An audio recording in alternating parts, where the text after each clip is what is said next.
Welcome to Blonde Cards and Crafts. Let's make something together. Hello crafters, welcome to my channel. Today we are going to make a card using the Love from Lizi January 2024 card kit, and it's called Sending Sunshine. This is a beautiful kit. I've done an unboxing. You can find the link to that down in the description. There's also extra products available that you can purchase from Lizi's website that accompany or go well with this kit, and I'll leave a link to Lizi's release video down in the description as well. While you're down there, you'll also be able to find links to the subscription kits, as well as Lizi's website, to the other design team members, to my Facebook group called Your Cards and Crafts, as well as Lizi's Facebook group, and lots more down there. So without further ado, let's go ahead and make a card using this beautiful kit. So the card we're going to make today is going to be a card in a box, and this is inspired by Sam from Mixed Up Crafts. My card box is going to be 6 by 6, and the card is going to be an accordion fold card that sits in the box. So when you take the lid off, your card opens up and you'll understand as I go along. So what we need first is 2 pieces of card for our box. So I have a lid and a base. My lid is 7 by 7, and I have scored it at a 1/2 inch. I've rotated it, scored it at a 1/2 inch, rotated it, scored it at a 1/2 inch. And that'll give us a 6 by 6 box. Now my card size is going to be a little bit smaller than that. It'll be 5 3/4 by 5 3/4. So it'll sit nicely in the box, and we're going to stick the front of our card inside our box. So the card doesn't come out of the box. The box is part of the card. Then for the base of the card, I have a piece which is 7.5 by 7.5, and I've scored it at 3/4 inch, rotated it, scored 3/4 inch, rotate it, scored at 3/4 inch, rotate it, and scored at 3/4 inch. Now we'll do some cutting on these 2 pieces, our box lid and our base, but I'll get to that in a minute. So I'm going to pop that over here for now. I have a little topper made for my box as well, and this piece measures 3 3/4 by 3 3/4, and then the white piece measures 3.5 by 3.5. I've put it through an embossing folder from my stash. The embossing folder I have used is this one. It's the Sunburst embossing folder, and you can use whatever one you have in your stash.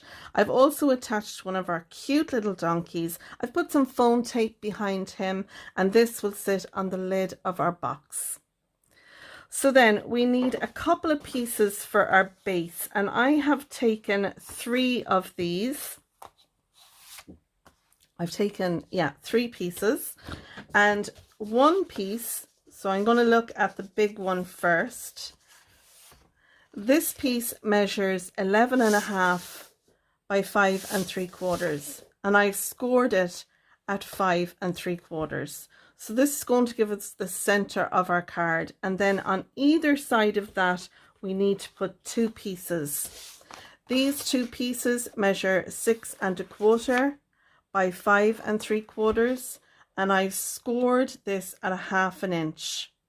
So that'll give us then a piece that has a 1/2 inch tab and a 5 3/4 by 5 3/4 piece. We want 2 of those. Our little tab will sit on one side here, and then the other tab will sit on the other side here, like so.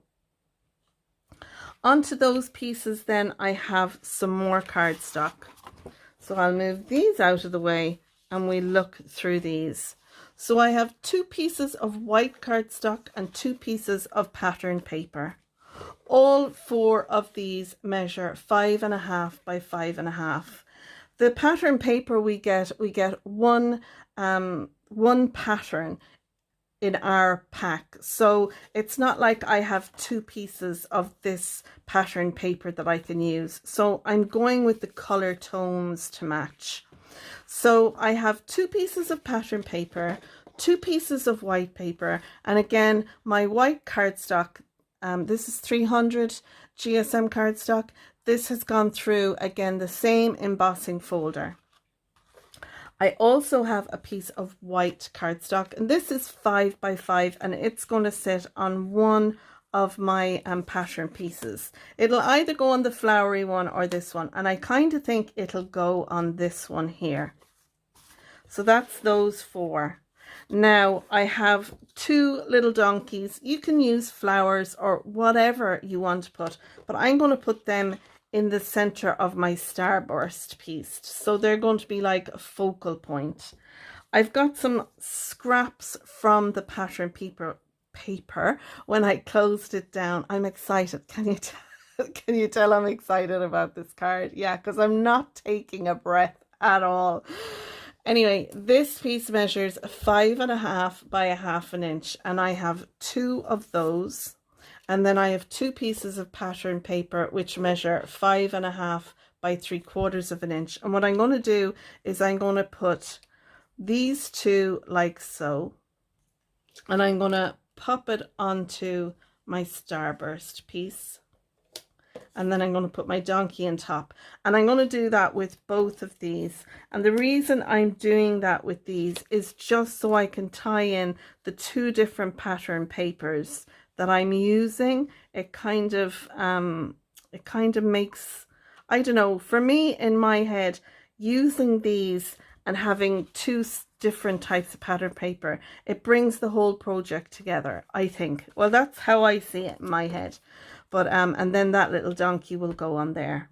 I've also got 3 pieces of ephemera, and these 3 pieces of ephemera will go onto this piece.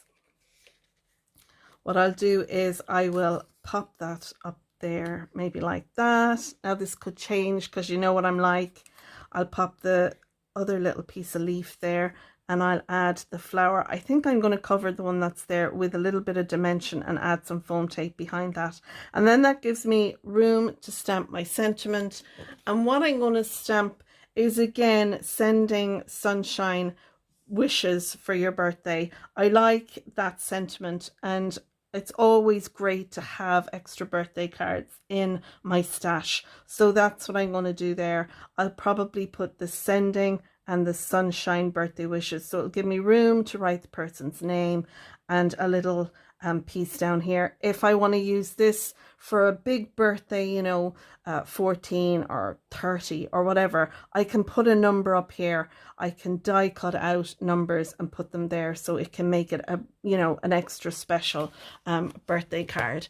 So that is the premise for this card. What we need to do now is a little bit of assembly, a little bit of stamping, and that's what I'm going to do next.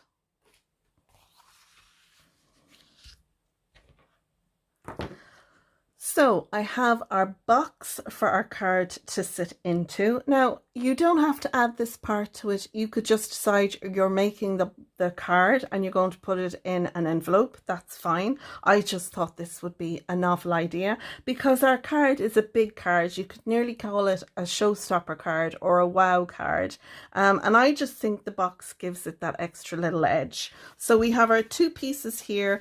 The one with the 1/2 inch edge, this is going to be the top of our box, and then the deeper one is going to be the base of our box, so it's easy to remember that.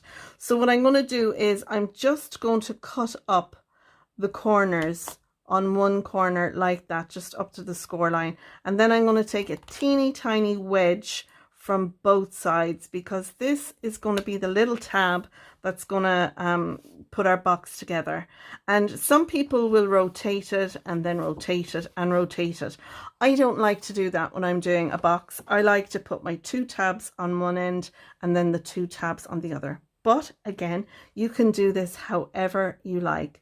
So I'm going to cut that straight up to the first score line, put a little wedge onto that corner and a little wedge onto that corner.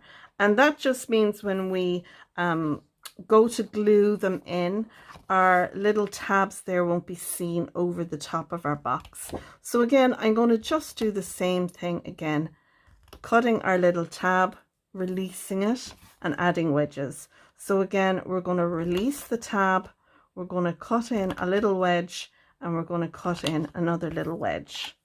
And I'm going to do that on the second one, the exact same thing, but I'm going to speed it up.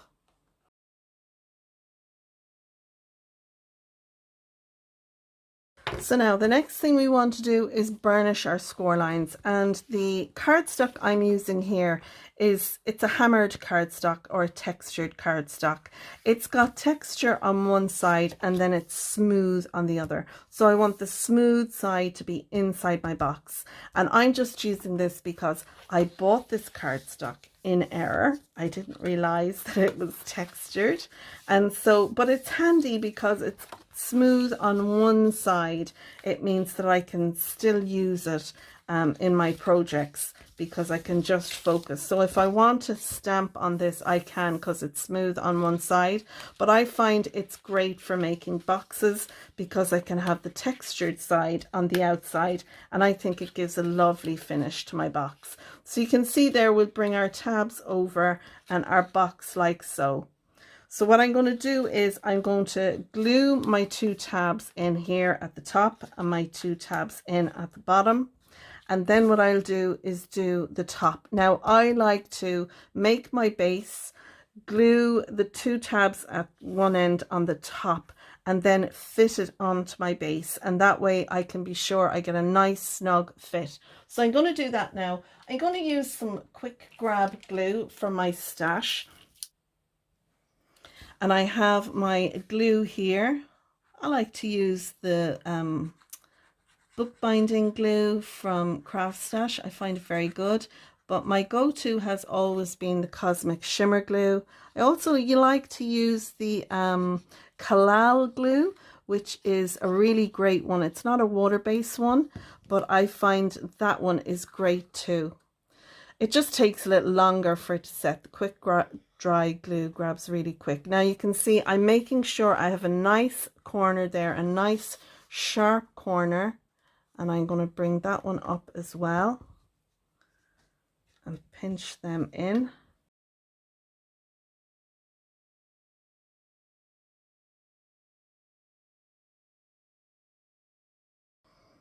Now that's my little box, so I'm going to do the lid now.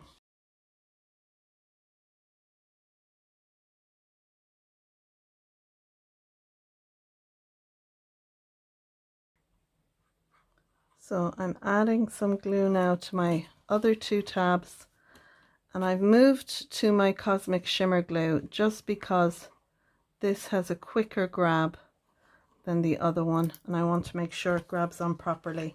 I'm going to add that onto my box, and then I'm going to close the top down, and this just ensures that my lid will sit snugly over, and I'll give that a minute to catch, and that way then I can be sure when my box closes that it'll close nice and snug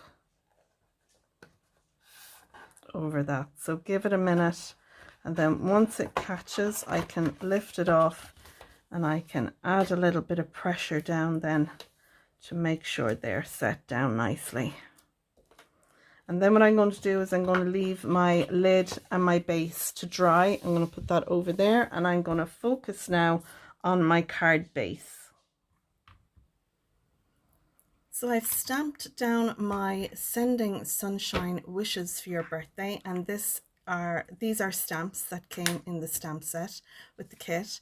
I've got my ephemera here, and I did check to make sure that before I did my stamping that I would be putting it where I wanted it. So I'm happy with that, and I just wanted to show you that. Okay, let's look at assembling the actual card now itself. So you can see here I've glued my 2 tabs for my 2 pieces onto my centerpiece. I glued them on, and then I glued down my pattern paper pieces. I've glued down my 2 white pieces, and I've added the little strips. I put down some of the lovely peel-offs that we got in the kit, and they're a fab yellow color. I love these. These are so lovely. So I've added one on each side here, and then I stuck down my little donkeys, and I didn't think you needed to see me gluing all those down. So that's what I've done with those. That's given us our card base. I then took my white piece and I put my sentiment on it. I stamped that on there. I just love this sentiment. And I've got my little pieces of ephemera. I'm going to add them in like so. And then next we're going to add this into our box. So I'm going to stick this down, and then we'll move on to assembling our card base into our box.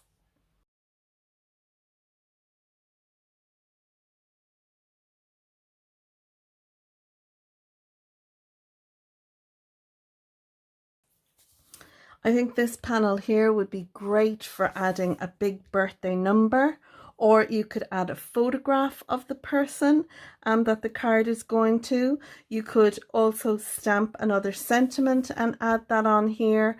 I was thinking of stamping a sentiment onto a piece of cardstock and maybe adding the photo frame. Or again, if you have a person in mind, you could actually put an image, print an image up and put that there with the photo corner. So I think what I'll do is put this into, I keep my cards in a little cellophane bag. What I think I'll do is put the frame and this piece in here into the bag or even into the box, and that way when I decide to give this card to someone, I'll be able to add that on. I might just write a note in this, add sentiment or image of the recipient, and have these in here, so I can do that at a later date. So if you're making this card now and you're doing it for someone and you have the kit, or you could just take a piece of cardstock, a piece of gold cardstock, cut out on your trimmer a large rectangle, and then cut a square into that or a smaller rectangle in, and it'll give you a photo frame, you know, similar to this.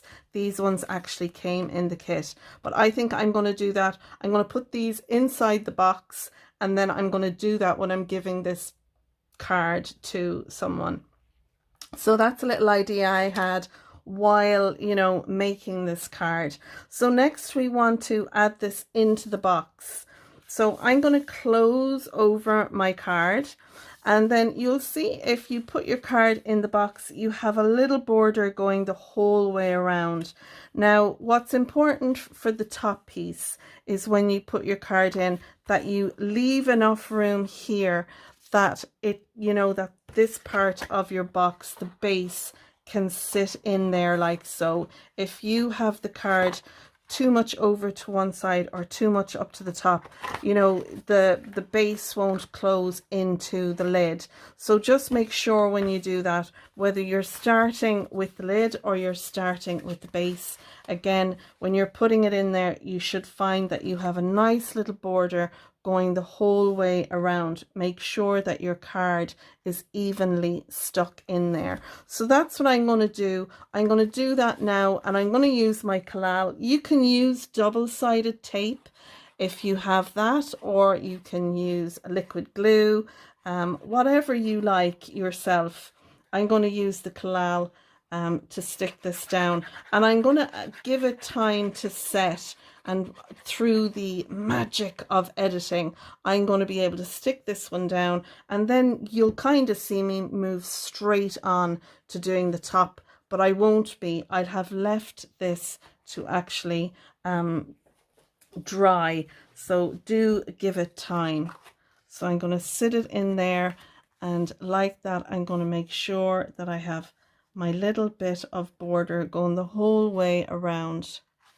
And I'm going to just let that sit in there and set, and then I'm going to add some glue to this part and then put on my lid.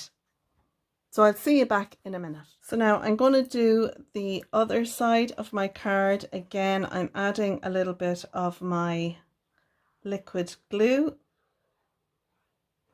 And then I'm going to put this into the lid.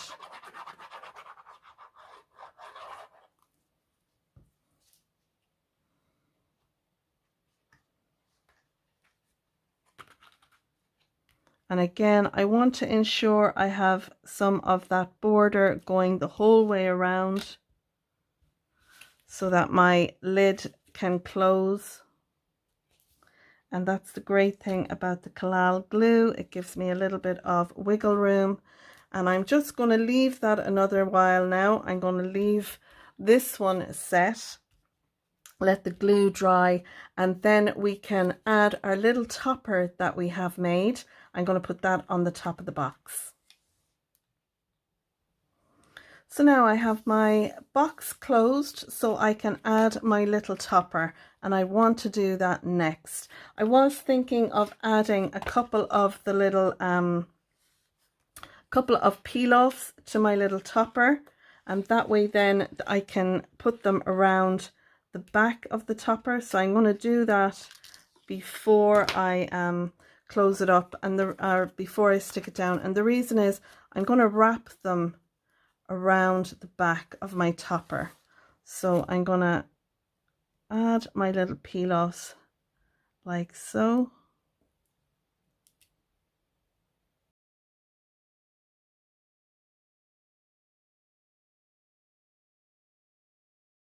And then I'm just going to burnish those peel-offs, especially on the corners. But by adding a little bit of pressure, it'll ensure that the peel-off sticks down. And that's what I wanted to do. I just like that poppy yellow there across the bottom. So now I'm going to glue this down onto my box. I'm going to use my collal glue for that.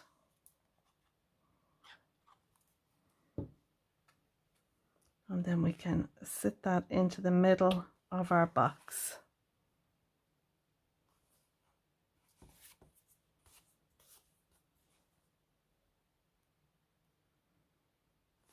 Lovely. That'll do nicely. That's so cute. And you can put this then into a puffy envelope or a jiffy envelope, whatever you like to call it. What I do is if I'm posting this, I put it into a jiffy envelope, and on the envelope I'll mark it as fragile so that the post office knows to be careful with it. And I've done that a couple of times, and the recipient has got their card, and it might be a little bit squashed, but I have, you know, I haven't had any of my family members come back and say, oh, that one came in really damaged, I was disappointed, etc. So yeah, that has worked for me. They are best just handed to the person, but yeah, so let's open our card now and have a look and see how it is. And there we go, our card opens beautifully. I just move those out of the way. It sits up nicely and it's lovely. I love this. It's very cool. I'll take some pictures and add them at the end, front view, so you can see, but it's a real mantle pleaser. You know, it really does show off really nicely. I love it. I think another stamped sentiment here would be nice, or like I said, an image of the recipient. You could always put another little donkey image there or a floral burst there if you want, but I'm leaving it clear so I can add that at a later date when I decide who's getting this. So I love it. I hope you have enjoyed my video showing you how to make this, and this is a card in a box. It's a 5 3/4 by 5 3/4 lovely little card in a box using the products from the Love from Lizi January 2024 Sending Sunshine card kit. There's links to the subscription down below, as well as to all the products that Lizi has available on the website. So do check in the description below for all the links that you might need, as well as the products that I used in this. You can share your make on my Facebook page called Your Cards and Crafts, and Lizi has a Facebook page too, so I leave links to those down below in the description. So that's it for now. That is our second card, another card using the Love from Lizi Sending Sunshine kit. I leave a link as well to my first card that I have made using that, and that was a really cool card. It was a double easel, a double door easel card. So again, links for that down below. So that's it. I'm going to leave it there, folks. Until next time, thanks so much for watching. Don't forget to give my video a thumbs up, subscribe if you're not a subscriber, and ding the bell. And I will see you again really soon. Bye for now.